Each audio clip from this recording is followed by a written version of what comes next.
xusbiga mucaaridka ee wadani oo isniinta maanta qaybo ka mid ah warbaahinta kula hadlayay xarunta dhexe ee xusbiga wadani ku leeyahay magaaladani Hargeysa. Xusbiga mucaaridka ee wadani ayaa ka hadlay xaaladda guud ee uu ku sugan yahay dhakhtarka weyn ee magaalada Hargeysa kadib markii la sheegay inay ka jirto oksijiin la'aan.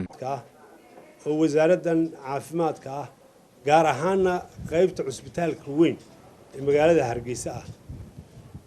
oo caasimadda waxa weeye waxa jira dad badan oo iminka dhibaato oksijiintii way ka haysato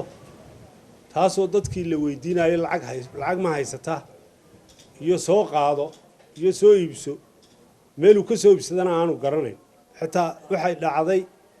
in dadka qaarkood ay yiraahdeen adeer oksijiintu maxay ahayd oo aanay garanaynba halkee si laga soo iibsadaa oo aanay garanayn qalabkaasoo u baahan in cusbitaalka ay yaalaan oo cusbitaalku uu haysto waayo naf baxaysa ayaa la doonaya in lagu badbaadiyo ilaahay baa haya naftaa baxaysa sidii uu ku badbaadi lahayd laakiin waxa weeye inagu inaynu dadaalkeeda samayno wasaarad waxaan idiin sheegayaa arrinta caafimaadka ee ka soo korodhay oksijiinta oo kaliya maaha kaanolahan yar ee lagu xidho dhiigga waa la iibsanayaa baagga dhiigga waa la iibsanayaa wax waliba waa lacag waxay noqotay baac mushtari mararka qaarkood lacagta dadka kaga baxda sida ay dadku sheegayaan kuwa barayfidka hadday garanayaan kuwa barayfidka baa ka jaban waayo sababta ah wixii si suuq madowna way uga baxayaan oo wax walba waa la iibinayaa qalabkii la doonayay in dadkan loogu shaqeeyo masaakiinta ah ee caafimaadkooda doonaya waayo sababta halkan iminka marka aad joogtid halaya iyo marka aad joogtid maqaayadda inanta qofka reer miyiga ee yimaada ee lala soo cararo wax allaale wax looga qaban karaa meesha ma jirto dhakhtar jooga ma jirto gelka dambe wixii ka bilaabmay waxaana gaadhka had iyo jeer aale qaadan jiray oo gaadhka loo ogolaa waa inuu dhakhtar joogaa habeenkii waa inuu dhakhtar joogaa heegankii ma jiro dhakhtar heegankii neersin baa kuu qoraysa wax neersin baa dawooyinka kuu qoraya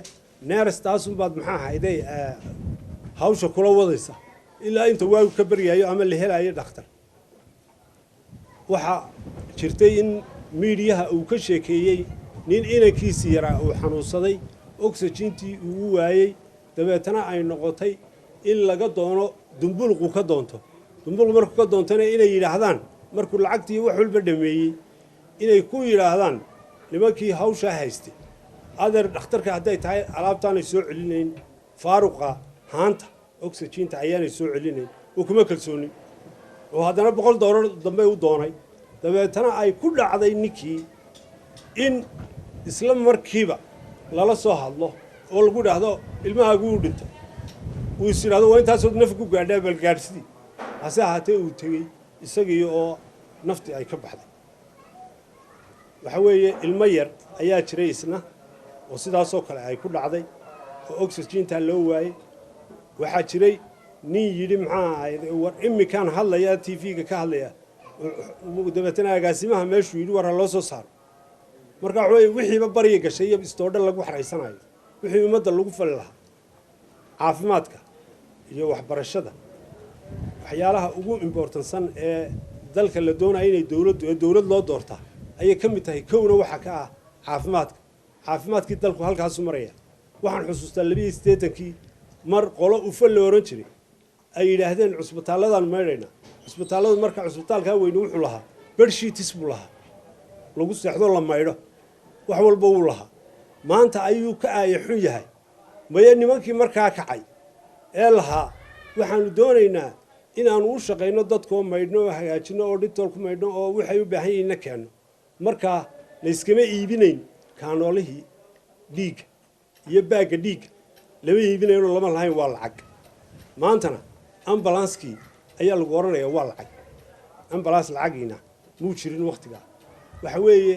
dalku wuxuu maraya halkuu maraayo waynu aragnaa dowladda waxaanu leenahay oo aanu u sheegaynaa aanu dhawaaq dheer iyo mid gaabanba ugu sheegaynaa inay u hawl gasho caafimaadka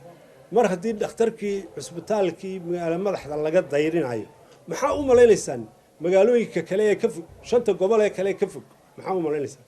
dee waa baaba iyagu. ومحمد عبد الدري سم نيوز تي في هرقيسة.